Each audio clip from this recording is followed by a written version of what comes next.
ayting. Xizmatga bordik, o'tkazdik, yaxshi bir mehmon qilishyapti, o'tiribmiz, bitta akamiz. Imronjon, endi agar ruxsat bersangiz sizdan bitta suvora eshitsak. Endi men bir stol odam.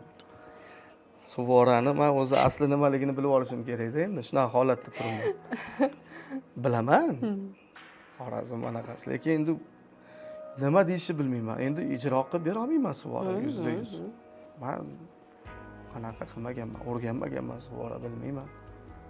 Stomatologdan tomog'imni ko'rib qo'y degan gap bo'ldi. Ana shu Qulog'imni ko'rib qo'ydim. Shu holatda keyin men endi bir chiqib ketishim kerak, holatdan aytsangiz xafa bo'ladi, ranjiydi, hurmat qilib anaqa qilib turishibdi. Men aytdim, akajon, meni taniysiz-a?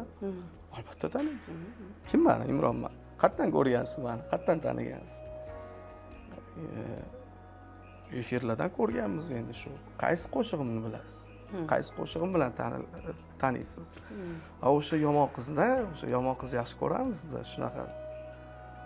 Aka, suvora aytib chiqqanimni ko'rdingizmi efirga dedim.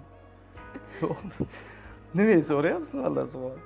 O'sha bilgan qo'shiqlarimni so'rang.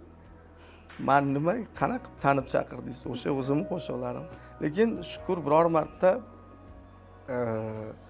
qaysi bir xalq xizmatiga bormaylik, begona qo'shiqni aytishga qo'yishmaydi ham, so'rashmaydi ham.